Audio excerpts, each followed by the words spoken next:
عليكم ورحمة الله وبركاته. نحمد الله العظيم ونصلي على رسوله الكريم. أما بعد. அருமையான ஜமாத்தார்களே, பெரியோர்களே, அல்லாஹ்வின் கிருபையால் ஃபஜ்ருடைய தொழுகையை தொழுதுவிட்டு குர்ஆனுடைய விளக்கங்களை, வரலாறுகளை தெரிந்து கொள்வதற்காக நாம் எல்லாம் அமர்ந்திருக்கிறோம். ரப்பு சுப்ஹானஹு வ தஆலா நம்முடைய எல்லா அமல்களையும் முழுமையாக கபூல் செய்வானாக. ஆமீன். எல்லாம் வல்ல அல்லாஹ்வின் ரஹ்மத்தும் மேலான மக்ஃபிரத்தும் நம் அனைவர்கள் மீதும் முழுமையாக வந்து சேரட்டுமாக. ஆமீன். ரப்புல் ஆலமீன் கைர் பரக்கத்து நிறைந்த நாளாக, கெட்ட முடிவுகள், முசீபத்துகள், ஷைத்தான்களுடைய தீங்குகள், ஆஸ்பத்திரி செலவுகளை விட்டும் பாதுகாப்பு பெற்ற நாளாக இந்த நாளை அல்லாஹ் நமக்கு அமைத்து தருவானாக.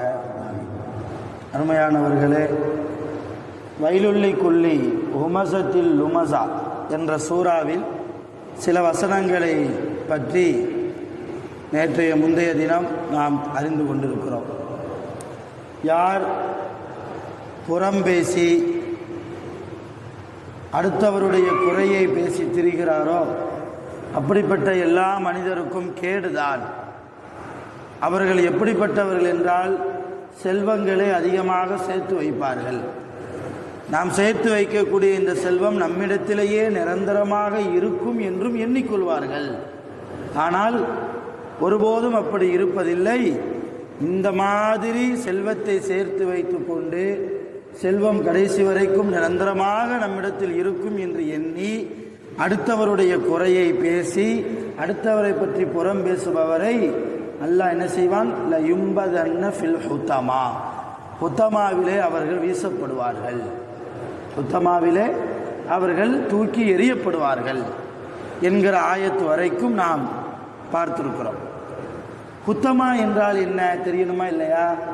அல்லாஹ்வே கேட்கிறார் நபியை பார்த்து, வமா அதுராக்கமல் ஹுத்தமா, வமா அதுராக்கமல் ஹுத்தமா, நபியே ஹுத்தமா என்றால் என்ன என்று உங்களுக்கு தெரியுமா?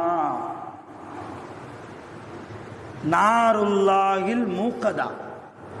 ஹுத்தமா என்பது மூட்டப்பட்ட அல்லாஹ்வுடைய நெருப்பு, மூட்டப்பட்ட அல்லாஹ்வுடைய நெருப்பு அல்லது நரகம்.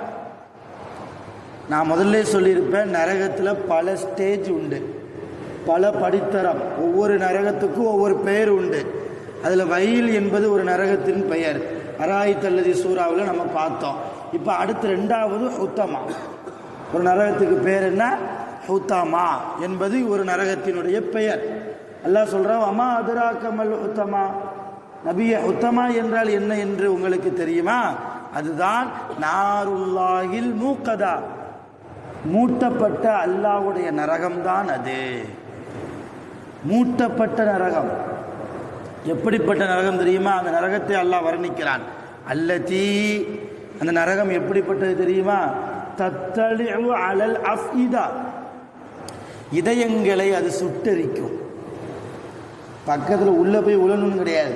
அந்த நரகத்துக்கு பக்கத்தில், உத்தமா என்கிற நரகத்திற்கு பக்கத்தில் போய் நின்னாலே இதயம் கரிந்து போகும். அந்த அளவு உஷ்ணங்கள் நிறைந்த, வேதனைகள் நிறைந்த ஒரு கொடூரமான நரகம்தான் ஹுத்தமா என்கிற நரகம். நாருல்லாஹில் மூக்கதா அல்லதி தத்தலிஉ அலல் அஃஇதா இன்னஹா அலைஹிம் முஹ்ஸதா.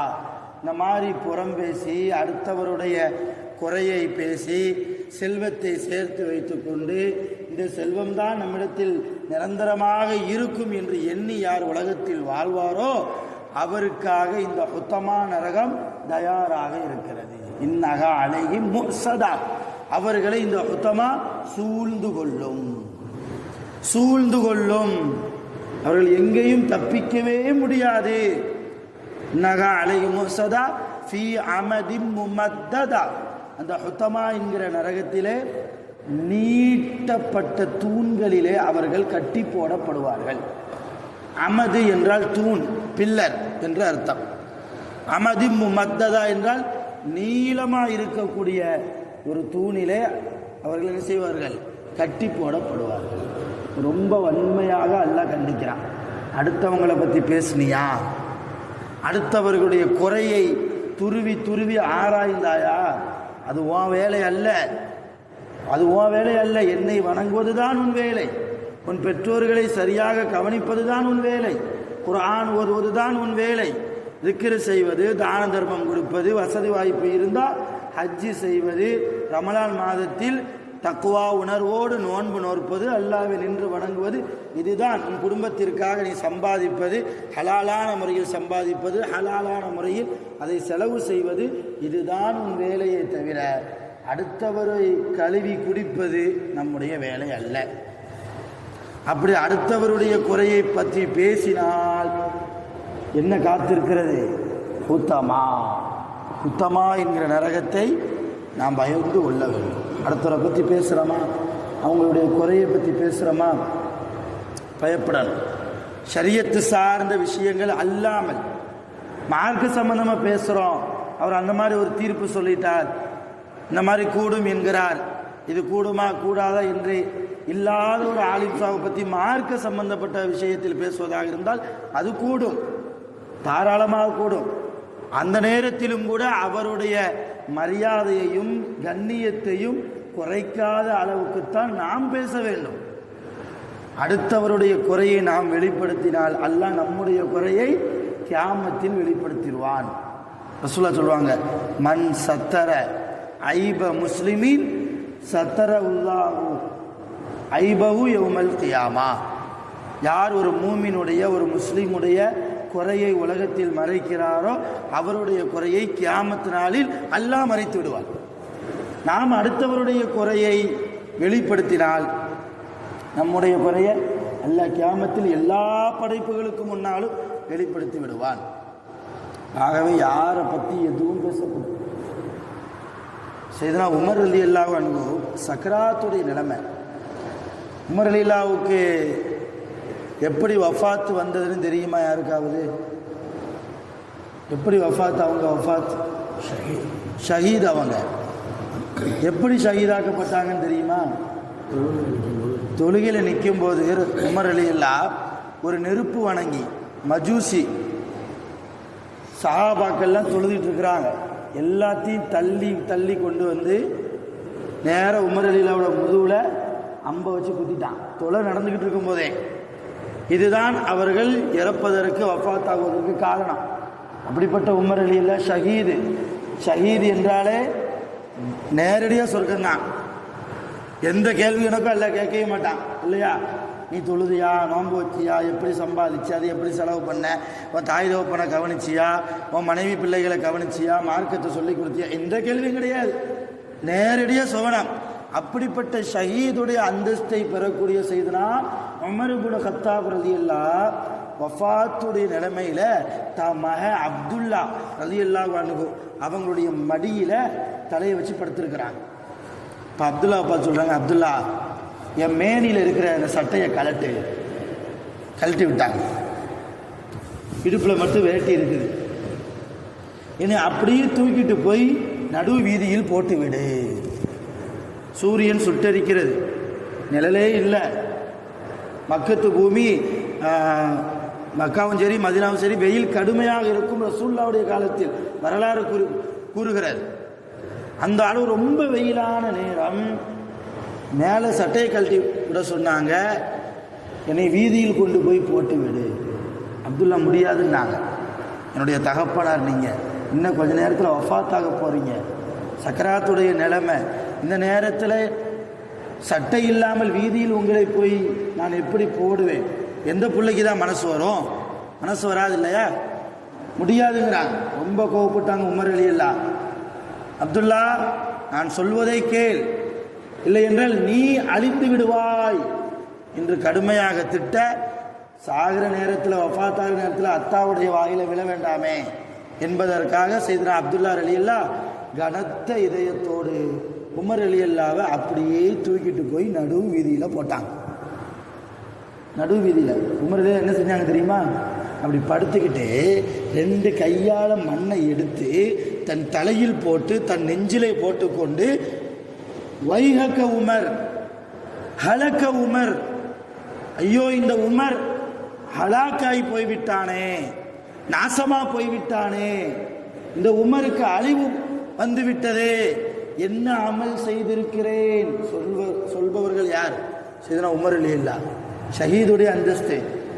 என்ன அமல் செய்திருக்கிறேன், நான் ஒரு அமலுமே செய்யலையே, இன்னும் சிறிது நேரத்தில் நான் வஃபாத் ஆகிருவேனே, அல்லாஹ் போய் எந்த முகத்தை வைத்து நான் சந்திப்பது, என் கபர் வாழ்க்கை என்னாகும், நான் எந்த அமலுமே செய்யலையே.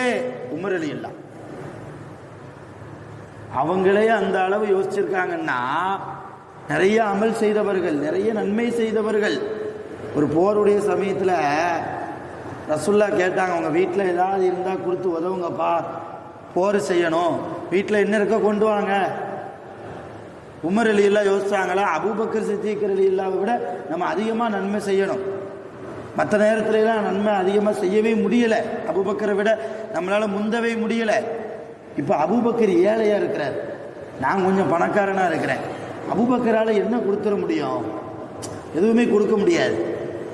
அது நம்ம சொத்தில் பாதியை கொடுத்துடலான்னு சொல்லி உமர் அலியில் தன்னுடைய சொத்தில் சர்பாதியை எடுத்துக்கொண்டு வந்து ரசூலுல்லாஹ் வந்து கொடுத்தாங்க. எதுக்கு?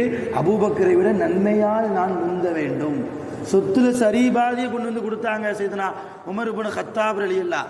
அப்படி வாரி வாரி வழங்கி நிறைய அமல் செய்து புர்கா போடுறாங்களே இல்லையா நம்ம பெண்மணி, அந்த புர்காவுடைய சட்டம் வந்ததே உமர் ரலியல்லாஹு தான். அவங்களால தான் அல்லாவே ஆயத்தை இறக்கினான். ரசூலுல்லாஹ் சட்டம் போட்டாங்க, இனிமேல் பெண்கள் பர்தா அணிய வேண்டும், புர்கா அணிய வேண்டும், முகத்தை மறைத்து கொண்டு செல்ல வேண்டும். அல்லாவே சட்டம் போட்டான். ரசூலுல்லாஹ் சொன்னாங்க, யாருனால? சையதுனா உமர் இப்னு கத்தாப் அவர்களினால் இந்த ஷரியத்திற்கு கிடைத்த நிறைய சட்டங்கள் இருக்கிறது, நிறைய சட்டங்கள்.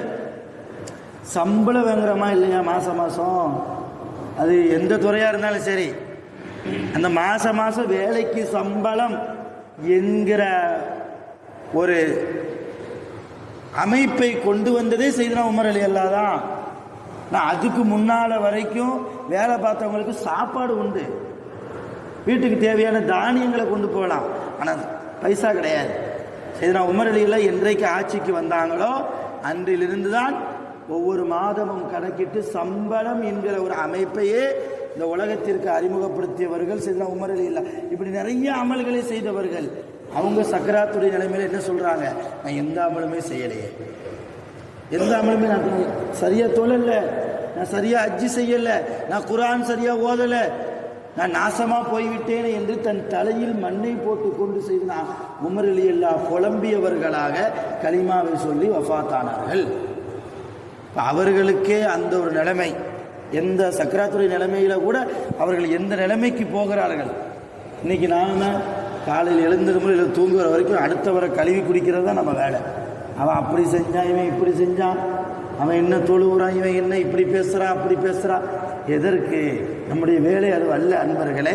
அதனால் உத்தமா என்கிற நரகம் அடுத்தவரை குறை பேசுபவருக்கு இருக்கிறது, அடுத்தவரை பற்றி புறம் பேசுபவர்களுக்கு உத்தமா தயாராக இருக்கிறது. அந்த உத்தமா என்கிற நரகத்தை நாம் பயந்து கொள்வோம். அல்லாஹ் எல்லா நரகத்தை விட்டும் நம்மை முழுமையாக பாதுகாப்பானாக. நரகவாசிகளுடைய செயல்பாடுகளை விட்டும் நம்மை அல்லாஹ் பாதுகாப்பானாக. நம் வியாபாரத்தில் அல்லாஹ் பரக்கத் செய்வானாக. நம்முடைய பிள்ளைகளுக்கு, மனைவி மக்கள்களுக்கு, பெற்றோர்களுக்கு, முஸ்லிம்களுக்கு அனைவர்களுக்கும் அல்லாஹ் அதிகமாக பரக்கத்தையும் ரஹ்மத்தையும் தந்து அருள் செய்வானாக. ஆகிரு தஅவானா அல்ஹம்துலில்லாஹி ரப்பில் ஆலமீன். சுப்ஹானல்லாஹி வ பிஹம்திஹி, சுப்ஹானல்லாஹி வ பிஹம்திஹி, அஷ்ஹது அன் லா இலாஹா இல்லா அன்த, அஸ்தக்ஃபிருக வ அத்தூபு இலைக். ஆமீன். சுப்ஹானல்லாஹி ரப்பில் இஸ்ஸத்தி அம்மா யசிஃபூன், ஸலாமுன் அலல் முர்ஸலீன், வல்ஹம்துலில்லாஹி ரப்பில் ஆலமீன். ஸல்லல்லாஹு அலைஹி வஸல்லம், ஸல்லல்லாஹு அலா முஹம்மது ஸல்லல்லாஹு அலைஹி வஸல்லம்.